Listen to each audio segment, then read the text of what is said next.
നമസ്കാരം. നമ്മൾ ഇന്നിവിടെ ചെയ്യാൻ പോകുന്നത് കഴിഞ്ഞുപോയ PSC പരീക്ഷകളിലെ 10 ചോദ്യം വെച്ച് ഒരു ദിവസം ഡിസ്കസ് ചെയ്യാൻ പോകുന്ന സീരീസിലെ ആദ്യത്തെ വീഡിയോ ആണിത്. നമുക്ക് നേരെ തന്നെ വീഡിയോയിലേക്ക് കിടക്കാം. ആദ്യത്തെ ചോദ്യം, താഴെ പറയുന്നവയിൽ ശരിയായ ബന്ധം ഏതാണ്? താഴെ പറയുന്നവയിൽ ശരിയായ ബന്ധം ഏതാണ്? 1. ചമ്പാരൻ സത്യാഗ്രഹം ബീഹാർ. 2. ഖേഡ സത്യാഗ്രഹം മഹാരാഷ്ട്ര. 3. അഹമ്മദാബാദ് ബിൽ സമരം ഗുജറാത്ത്. അപ്പോൾ ഓപ്ഷനിലേക്ക് പോകുന്നതിന് മുന്നേ നമുക്ക് തന്നിരിക്കുന്ന ആൻസറുകൾ ഏതൊക്കെയാണ്? ശരിയായത് കണ്ടുപിടിക്കാനാണ് ചോദ്യം. ശരിയായ ബന്ധം കണ്ടുപിടിക്കാനാണ് ചോദ്യം. അപ്പോൾ നോക്കൂ, ചമ്പാരൻ സത്യാഗ്രഹം അല്ലേ, ചമ്പാരൻ സത്യാഗ്രഹം ചമ്പാരൻ ബീഹാറിലാണ് എന്ന് നമുക്കറിയാം, അത് ശരിയാണ്. അഹമ്മദാബാദും ഗുജറാത്തിലാണ് എന്ന് നമുക്കറിയാം. എന്നാൽ ഇവിടെ തെറ്റായി കൊടുത്തിരിക്കുന്ന ഏതാണ്? ഖേഡ എവിടെയല്ല? ഖേഡ മഹാരാഷ്ട്രയിലല്ല. ഖേഡ എവിടെയാണ്? ഖേഡ ഗുജറാത്തിലാണ്. ഖേഡ എവിടെയാണ്? ഗുജറാത്തിലാണ്. അപ്പോൾ നമുക്ക് ഇതിൽ നിന്നും എന്ത് മനസ്സിലാക്കാം? ഓപ്ഷൻ 1 ആൻഡ് ഓപ്ഷൻ 3 ആണ് ശരിയായ ബന്ധമാണ് ചോദിച്ചിരിക്കുന്നത്.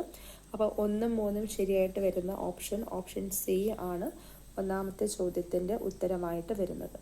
രണ്ടാമത്തെ ചോദ്യം, താഴെ പറയുന്നവയിൽ മാർത്താണ്ഡവർമ്മയുമായി ബന്ധപ്പെട്ട തെറ്റായത് ഏത്? തെറ്റായതാണ് ചോദിച്ചിരിക്കുന്നത്. തൃശ്ശൂർ പൂരം ആരംഭിച്ചത് മാർത്താണ്ഡവർമ്മയാണ്. ആദ്യത്തെ സ്റ്റേറ്റ്മെൻറ്റ് തന്നെ തെറ്റാണ്. തൃശ്ശൂർ പൂരം ആരംഭിച്ചത് മാർത്താണ്ഡവർമ്മയല്ല. തൃശ്ശൂർ പൂരം ആരംഭിച്ചത് ശക്തൻ തമ്പുരാനാണ്. രണ്ടാമത്തെ ചോദ്യം, 1750 മാർത്താണ്ഡവർമ്മ തൃപ്പടിദാനം നടത്തി എന്ന് പറയുന്ന സ്റ്റേറ്റ്മെൻറ്റ് ശരിയാണ്. 1750 മാർത്താണ്ഡവർമ്മ തൃപ്പടിദാനം നടത്തിയെന്ന സ്റ്റേറ്റ്മെൻറ്റ് ശരിയാണ്. മൂന്നാമത്തെ സ്റ്റേറ്റ്മെൻറ്റ്, 1741 മാർത്താണ്ഡവർമ്മയുടെ സൈന്യം ഡച്ചുകാരെ കുളച്ചൽ യുദ്ധത്തിൽ പരാജയപ്പെടുത്തി. ആ സ്റ്റേറ്റ്മെൻറ്റ് ശരിയാണ്. 1741 മാർത്താണ്ഡവർമ്മയുടെ സൈന്യം ഡച്ചുകാരെ കുളച്ചൽ യുദ്ധത്തിൽ പരാജയപ്പെടുത്തി.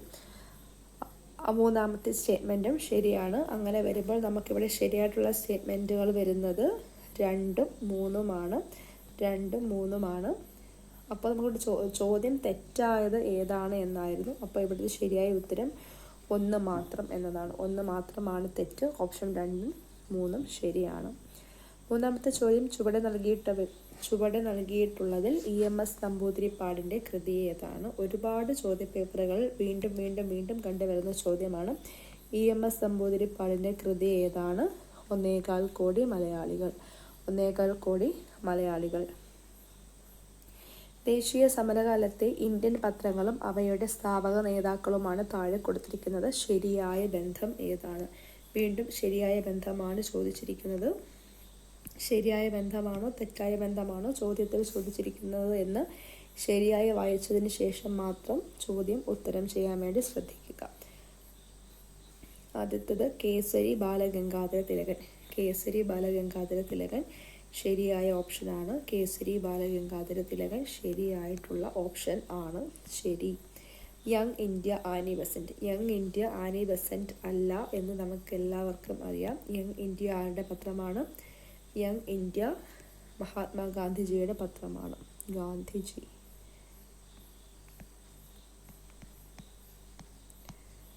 മഹാത്മാഗാന്ധി ആരംഭിച്ച പത്രമാണ് young India. Voice of India Dadabhai നവറോജിയുടെ പത്രമാണ്. ശരിയാണ്. അങ്ങനെ വരുമ്പോൾ ഇവിടുത്തെ ശരിയായിട്ടുള്ള ഓപ്ഷൻസ് ഓപ്ഷൻ 1ഉം ഓപ്ഷൻ 3ഉം ആണ്. ശരിയായ ബന്ധം ഏതാണ് എന്നായിരുന്നു ചോദ്യം. അപ്പോൾ 1ഉം 3ഉം ആൻസറായിട്ട് വരുന്ന ഓപ്ഷൻ ബി ആണ് ഇവിടുത്തെ ഉത്തരം. താഴെ പറയുന്ന ഉദ്ധരികളിൽ തെറ്റായത് ഏത് എന്നാണ് ചോദ്യം.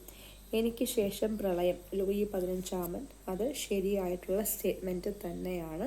എനിക്ക് ശേഷം അഭിപ്രായപ്പെട്ടത് ലൂയി 15 തന്നെയാണ്. എനിക്ക് ശേഷം പ്രളയം എന്ന് അഭിപ്രായപ്പെട്ടത് ലൂയി 15 തന്നെയാണ്. അത് ശരിയായിട്ടുള്ള സ്റ്റേറ്റ്മെൻറ്റ് ആണ്. രണ്ടാമത്തെ സ്റ്റേറ്റ്മെൻറ്റ് നോക്കൂ, ഞാനാണ് രാഷ്ട്രം എന്ന് പറഞ്ഞത് ലൂയി 14 അതും ശരിയായിട്ടുള്ള ഉത്തരമാണ്. ലൂയി 14 ഞാനാണ് രാഷ്ട്രം എന്ന് പറഞ്ഞത്. മൂന്നാമത്തെ സ്റ്റേറ്റ്മെൻറ്റ്, സ്വതന്ത്രമായി ജനിക്കുന്ന മനുഷ്യൻ എവിടെയും ചങ്ങലയിലാണ്. വോൾട്ടയർ. സ്വതന്ത്രനായി ജനിക്കുന്ന മനുഷ്യൻ എവിടെയും ചങ്ങലയിലാണ് എന്ന് പറഞ്ഞത് വോൾട്ടയർ അല്ല, അത് പറഞ്ഞത് റൂസോ ആണ് ഇത്തരത്തിൽ പറഞ്ഞത്. അപ്പം ഇതിൽ തെറ്റായത് ഏത് എന്നായിരുന്നു ചോദ്യം. അപ്പം ഇതിൽ നിന്ന് നമുക്ക് മനസ്സിലായും മൂന്നാമത്തെ സ്റ്റേറ്റ്മെൻറ്റ് തെറ്റാണ്. അപ്പോൾ ഉത്തരമായിട്ട് വരുന്നത് 3 മാത്രം എന്ന് പറയുന്ന ഒന്നാമത്തെ ഓപ്ഷനാണ് ഉത്തരമായി വരുന്നത്. ആറാമത്തെ ചോദ്യം, 2023 ഏഷ്യൻ ഗെയിംസ് നടക്കുന്നത് ഏത് രാജ്യത്ത് വെച്ചാണ്? 2023 ഏഷ്യൻ ഗെയിംസ് ആണ് ചോദിച്ചിരിക്കുന്നത്. 2023 ഏഷ്യൻ ഗെയിംസ് നടക്കുന്നത് ഏത് രാജ്യത്ത് വെച്ചാണ് എന്നാണ് ചോദ്യം. അതിന് ഉത്തരമായിട്ട് വരുന്നത് ഓപ്ഷൻ സി ചൈനയാണ്. 2003 ഏഷ്യൻ ഗെയിംസിൻ്റെ വേദി ചൈന. അത് പറയുമ്പോൾ മറ്റ് വർഷങ്ങളിലെ ഏഷ്യൻ ഗെയിംസിൻ്റെ വേദികളും കൂടി ഇക്കൂട്ടത്തിൽ നോക്കി പോകേണ്ടതായിട്ടുണ്ട്. 2018 ഏഷ്യൻ ഗെയിംസിൻ്റെ വേദി എന്ന് പറയുന്നത് ഇന്തോനേഷ്യയിലെ ജക്കാർട്ട ആയിരുന്നു. അതിനുശേഷം 2023 ഏഷ്യൻ ഗെയിംസിൻ്റെ വേദിയാണ് ചൈന. 2023 ശേഷം അടുത്ത ഏഷ്യൻ ഗെയിംസ് നടക്കാൻ പോകുന്ന വർഷം 2026 ആണ്. 2026 ഏഷ്യൻ ഗെയിംസ് നടക്കുന്നത് ജപ്പാനിൽ വെച്ചിട്ടാണ്.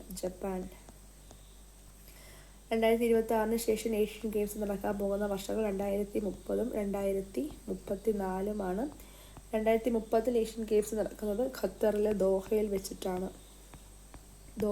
ഖത്തർ. 2034 ഏഷ്യൻ ഗെയിംസ് നടക്കാൻ പോകുന്നത് സൗദി അറേബ്യയിലെ റിയാദിൽ വെച്ചിട്ടാണ്. സൗദി. ഈ വർഷങ്ങളും അതായത് സ്ഥലങ്ങളും കൂടെ ഈ ക്വസ്റ്റ്യൻ നോക്കുന്നതിനോടൊപ്പം നോക്കി വെക്കേണ്ടതാണ്. ഏഴാമത്തെ ചോദ്യം നോക്കൂ. ചവറ കരിമണൽ നിക്ഷേപത്തിൽ ഏറ്റവും കൂടുതൽ കാണപ്പെടുന്ന ധാതു ഏത്? ചവറ കരിമണൽ നിക്ഷേപത്തിൽ ഏറ്റവും കൂടുതൽ കാണപ്പെടുന്ന ധാതു ഏത്? ഇതിൻ്റെ ഉത്തരം ഇൽമനൈറ്റ് ആണ്. എട്ടാമത്തെ ചോദ്യം, പത്മനാഭസ്വാമി ക്ഷേത്രത്തിലെ ഗോപുരവാതിലിലൂടെ സൂര്യനെ ദർശിക്കാൻ കഴിയുന്നത് ഏത് മാസത്തിലാണെന്നാണ് ചോദ്യം. ഇതിൻ്റെ ഉത്തരം ഓപ്ഷൻ എ സെപ്റ്റംബറിലാണ്. സെപ്റ്റംബർ മാസത്തിലാണ് പത്മനാഭസ്വാമി ക്ഷേത്രത്തിലെ ഗോപുരവാതിലുകളിലൂടെ സൂര്യനെ ദർശിക്കാൻ കഴിയുന്നത്.